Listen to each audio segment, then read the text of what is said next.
Hi everyone, I'm Yu Wang at Beijing University of Posts and Telecommunications.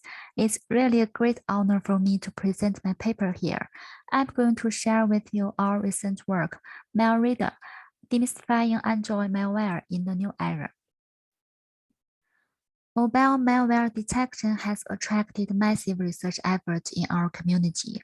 However, a major gap between research and practice is that the number of malicious apps in the wild is massive and their malicious behaviors and evasion techniques are evolving, while our research community lacks the most up-to-date malware samples to evaluate and improve their techniques.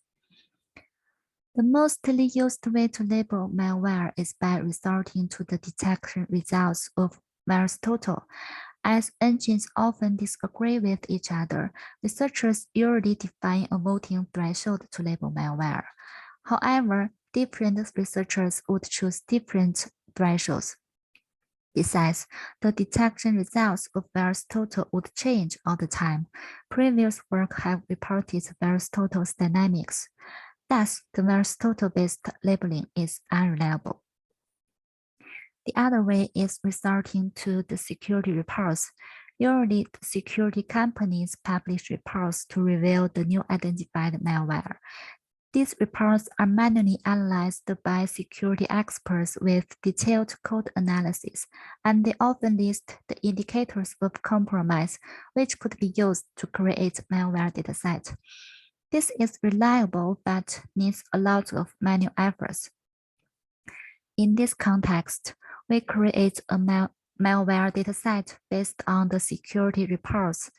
To save time and labor, we use an automated approach. First, use a keyword-based method to automatically search and crawl security reports, then filter the unqualified reports. Next, we collect the app hashes and family labels. Hashes can be easily identified using regular expression. For the family name, we summarize the two forms of the family names appear in reports. On the one hand, we locate the sentence describing malware family, filter out all regular words as well as security words. On the other hand, we extract the formatted label and parse the family name. Finally, we download the binary files and other information. This can be served as a reliable and up-to-date dataset. Our dataset includes over 4,000 malware collected from 178 security reports, ranging from 2014 to 2021. Most of them are distributed after 2016. Then we perform a systematic characterization of MalRadar. Considering the entire life cycle of malware, we analyze distribution channels, installation, activation, malicious behaviors, and anti-analysis techniques. We first analyze the distribution channels, which are classified into 6 categories. Google Play is indeed the primary channel. Malware distributed through Google Play could gain a great number of downloads. And the presence of malware in third-party app markets is prevalent. Attackers can create fake websites to lure users to download, and they can distribute various messages containing a malicious link to lure the potential victims to download malware. Similarly, attackers could add a link or attach a malicious file to spread malware via emails, and they can post attractive contents on social media platforms to lure users. In summary, MalRadar contains malware from many distribution channels. A large portion of them were distributed beyond Google Play and third-party markets. Researchers and regulators should pay more attention to channels beyond app markets. Then we investigate how malicious payloads are installed into users' devices. We classify into 5 categories. Malware developers piggyback malicious payloads into legitimate apps to trick users. In MalRadar, App repackaging is no longer the most popular way to create malware. Update attack is that the original apps have not been embedded any malicious payloads at first, but they would be updated with a malicious version later. Attackers can exploit the vulnerability of web browsers and domains to download malware without users' consent, or entice them to visit a malicious website and download. Besides, the malicious payloads can hide in third-party libraries, and malware loads the malicious payload dynamically at runtime. Standalone means that the developers have not taken other disguise methods to insert malicious payloads to apps. The app is indeed malware that contains malicious payloads. In MalRadar, standalone is the most widely used installation method.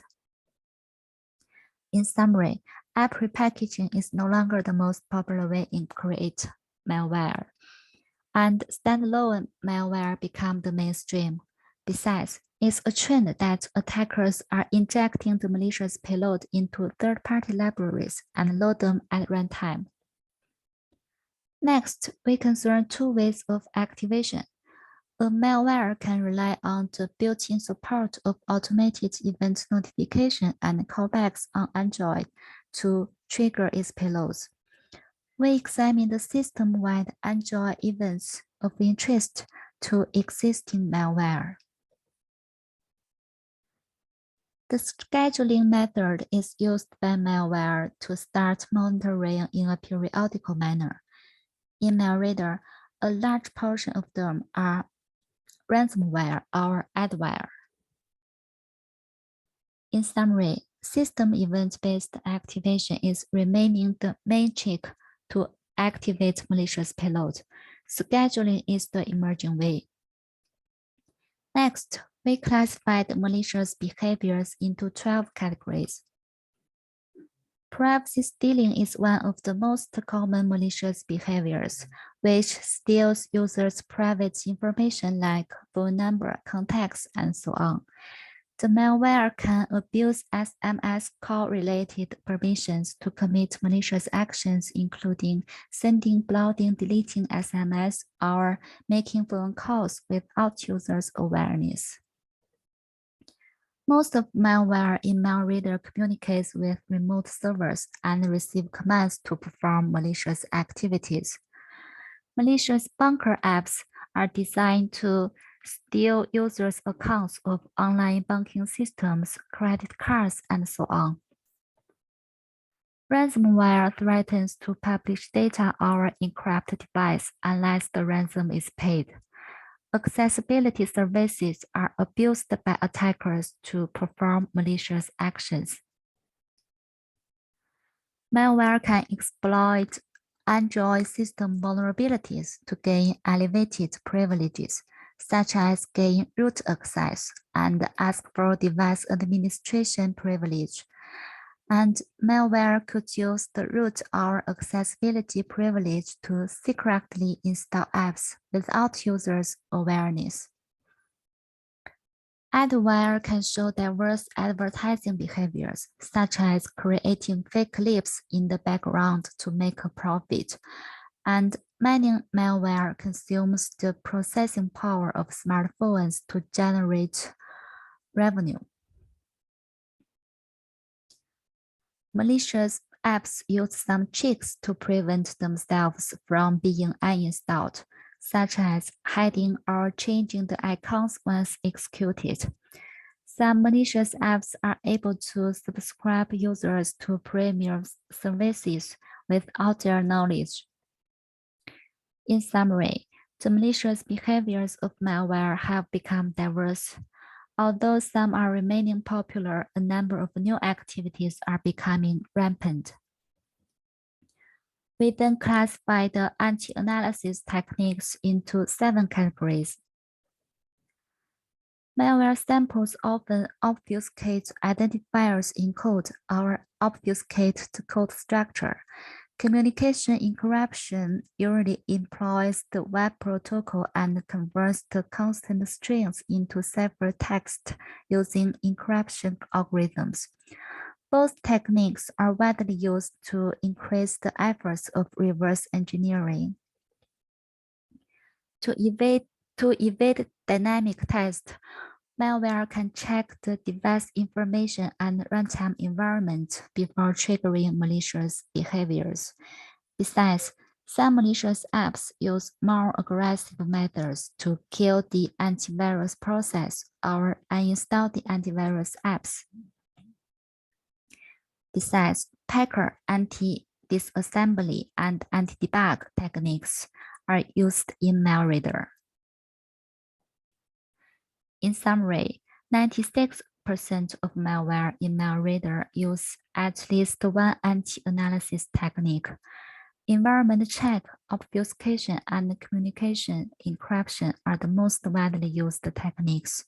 Sophisticated techniques are emerging, which pose challenges to malware detection and analysis. To understand the Android malware evolution in the past decade, we compare MalRadar with MalGenome, which is created in 2011 and is labeled using a similar approach to ours. Then we analyzed in detail the year-by-year evolution. In MalRadar, the proportion of repackaged malware has dropped greatly, and the standalone malware has become dominant.